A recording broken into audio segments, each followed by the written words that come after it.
Жолдош генерал, негизги максатыңар лицензия киргизүү туурабы? Туура.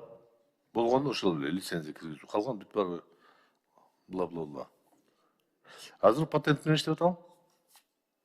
Жок, бүгүнкү күндө добровольный патент менен иштеп атышат. Добровольный патент менен иштеп атат да.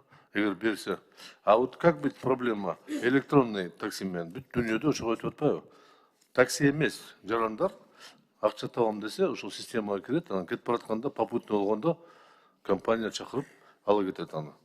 Ал иш тарап берет ага. Эч кандай наличный расчет жок. Все безналичный идет. Тиги чакырган компания деле өзүнүн үлүшүнө долесин алат, пайызына. И таксист алат. Ошону кантип көрүшөсүңөр, көчөдө кармайсыңарбы? Уруксаат берсеңиз, жол коопсуздук кызматынын орун басары жооп берип койсун. Мейли. Саламатсызбы? Жол коюмун коопсуздугун камсыздоо кызматынын башчысынын орун басары подполковник Мелич Жакыпов. Бул боюнча кечиресиз, именно ушул боюнча контрольный закуп деген бар. Биз мына бул шаардын ичиндеги жана область аралык жүргөнчү такси контрольный закуп? Выявляем, да, ошол менен текшерүү. Илгерки ОБХСтин жол менен да адам барат, калп эле такси жалдайт, анан кийин кармалдың колго түштүң деп туурабы? Жок, бул именно Ошол контрольный закуп деп айтат, башка жол айтпайт. электронный вариант, именно ошол боюнча эгерде мыйзамсыз такси менен алектенгендерди гана ушундай иштер менен текшеребиз. Балдар, силер кортеж өткөрө албай, жетише албай атасыңар. Көчөдөгү тыгынды жогото албайсыңар, силер жанагы закупка убактыңар жетпей калат. Мен мындай ойлоп атам, бул жерде маселе сөзсүз бар, силер мыйзамды киргизсеңер мейли. Бирок лицензия албаганда кандай жоопкерчилик болот, кантип кармайсыңар, анда калыстык болбой калат. Экинчиден, бул мыйзам даярдаганда силер эки такси компаниядан сурапсыңар. Кабылан менен жанагы жорго таксини. А берки Яндекстен сураган жоксуңарбы? Сурадык, ал боюнча дагы Алардын пикири кандай? Булардыкы бүт баарыныкы бирдей.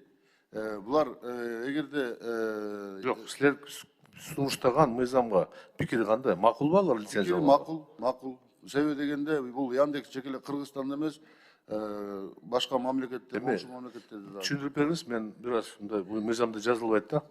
Лицензия алганда ким алат?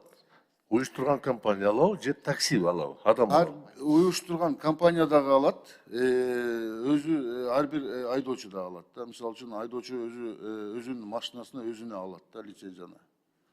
А эгерде уюштурган компания 100 автомашина алса, ал бир эле лицензия алат да, туурабы? Уюштурган компания лицензиясы жок таксини кызматка чыгарбайт да. Жок, эгер ал сатып алса өзүнүн компаниясы 100 автомашинаны сатып алып, анда ар бир машинасын алат. Анда болбойт, ар бир машинабычы? Жок, то есть ошо 100 машина алса, ошонун баарына бир лицензия алат да. Бул силердин сурооңорго да тиешеси жок азыр. Бул суроо ушундай. Биз бир айдан бери Яндекс таксинин жанагы водительдерден алган үлүшү аябай чоң деп 20%га чейин деген сөз чыкпадыбы? Анан ГКНБ Яндекс компаниядан таракка турак кылып, обыска кылып бир аракеттер жасалган. Бирок бүгүнкү күнгө чейин ошол пайыз дагы эле төмөндөгөн жок. Бул боюнча силерде, жолдош генерал, бир аракетиңер барбы? Мен мисалды айтып кетейин. Мен бир жерден бир жерге барсам, 420 сом төлөйт экен, 422. Ошонун 84 сомду уюштурган компания алат. Бул адилеттүү эмес да, туурабы? Эмгегине жараша үлүштү алыш керек да. А как чакырган үчүн 80 сом алса, ал барып тиги потребителдин мойнуна түшөт экен да.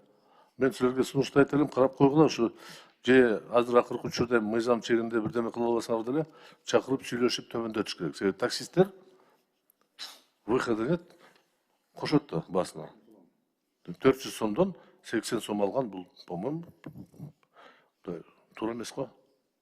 Мен эстетип коем, ушу бир аракет кылып көргүлөчү, чакырып сүйлөшүп түшүрүш керек басын. Себеби барып айланып элдин мойнуна түшөт да.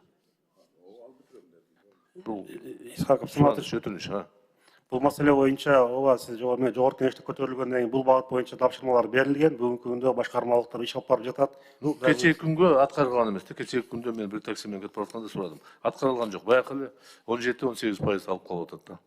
Азыр иш алып барылып жатат бул багытта. Сүйлөшкүлө, рахмат.